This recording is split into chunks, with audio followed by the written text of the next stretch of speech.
সেই রাতের পর থেকে মায়া আর স্বাভাবিক হতে পারছিল না। সবকিছু যেন তার মাথার ভেতর ঘুরছিল। সবচেয়ে ভয়ঙ্কর ছিল শেষ কথাটা। আয়নার ভেতর থেকে সেই মেয়েটা বলেছিল, তুমি আমার জায়গায় বাইরে আছো কেন? সকালে মায়া শাশুড়িকে আবার জিজ্ঞেস করেছিল, মা, ওই আয়নাটা আসলে কি? শাশুড়ি কোনো উত্তর দেননি, শুধু বলেছিলেন ও ঘরের কাছে আর যাস না। কিন্তু মায়ার মনে হচ্ছিল শাশুড়ি তার কাছ থেকে কিছু একটা লুকাচ্ছেন। আগের রাতের ঘটনার পর মায়ার চোখে আর ঘুম আসছিল না। রাকিব পাশে ঘুমিয়ে আছে। মায়া বিছানায় বসে দেয়ালের ঘড়িটার দিকে তাকিয়ে রইল। সময় ধীরে ধীরে এগিয়ে যাচ্ছে। মায়ার বুকের ভিতর অজানা ভয় জমতে লাগলো। তারপর 2টা 13 মিনিট। হঠাৎ পাশে রাখা মোবাইলটা নিজে থেকেই জ্বলে উঠল। মায়া ফোনটা হাতে নিল, কিন্তু ফোনের ক্যামেরা নিজে থেকেই চালু হয়ে গেল। স্ক্রিনে দেখা যাচ্ছে তার নিজের ঘর। বিছানায় বসে আছে মায়া, আর তার ঠিক পেছনে একজন মেয়ে দাঁড়িয়ে আছে। লম্বা কালো চুল, সাদা পোশাক, আর মুখটা অবিকল মায়ার মতো। মায়ার নিঃশ্বাস বন্ধ হয়ে এলো। সে ধীরে ধীরে পিছনে তাকালো। কেউ নেই। আবার ফোনের দিকে তাকালো। মেয়েটা এবার আরো কাছে, তার মুখে মায়ার একেবারে কাছে।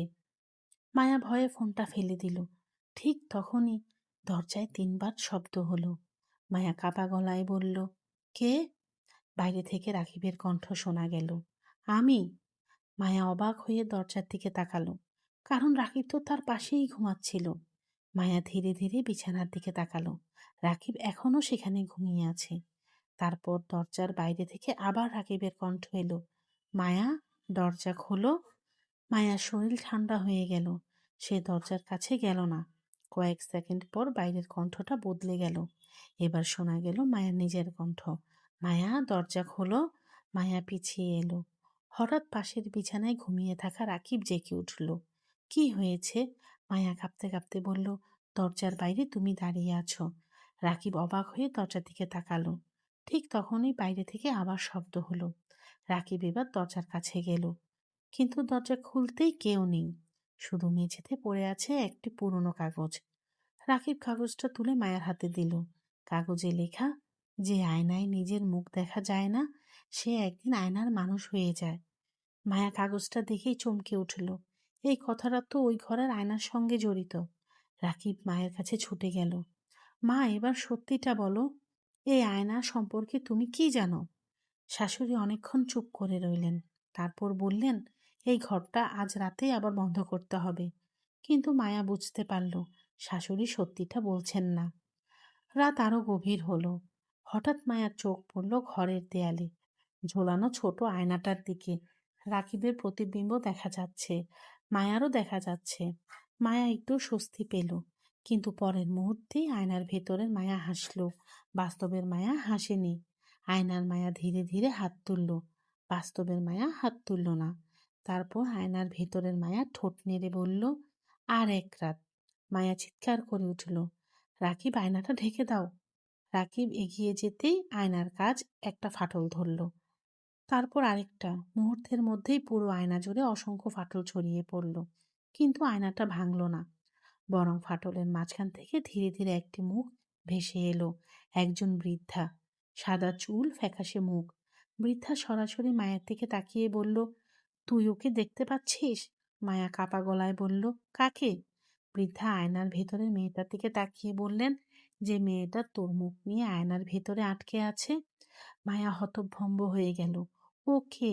বৃদ্ধা ধীরে ধীরে বললেন, ও তুই।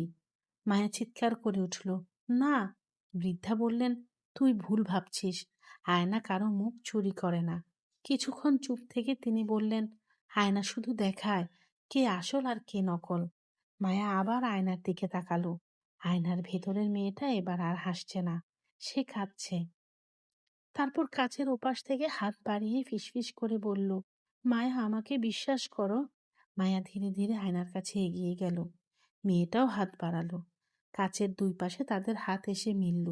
আর ঠিক তখনই মায়ার মাথায় ভেতর হঠাৎ একটা ভয়ঙ্কর দৃশ্য ভেসে উঠল।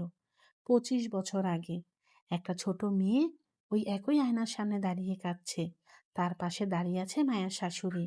শাশুড়ি মেয়েটার হাত ধরে কাঁদতে কাঁদতে বলছেন, তুই যদি আয়নার ভেতর ঢুকিস, আমাদের পরিবারটা বেঁচে যাবে। মায়া হঠাৎ হাত সরিয়ে নিল।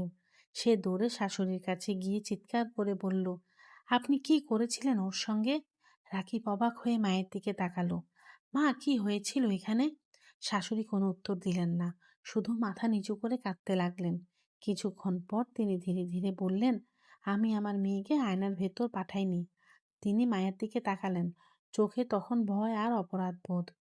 আমি তোকে এত বছর পর আবার খুঁজে পেয়েছি। মায়ের বুকের ভেতরটা কেঁপে উঠল। মানে? শাশুড়ি কাঁদতে কাঁদতে বললেন, তুই মায়া নোস। ঠিক সেই মুহূর্তে ধাম, আয়নার ভেতরের মেয়েটা প্রচন্ড জোরে কাছে আঘাত করলো। সে চিৎকার করে উঠল, ওকে বিশ্বাস করো না, আমি আসল মায়া। হঠাৎ ঘরের সব আলো নিভে গেল। চারপাশ ঘুটঘুটে অন্ধকার। শুধু আয়নার ভেতর থেকে শেষবারের মতো একটা ফিসফিসানি শব্দ ভেসে এলো, আগামী রাতেই একজনকে আয়নার ওপাশে যেতে হবে। তারপর সবকিছু নিস্তব্ধ। চলবে।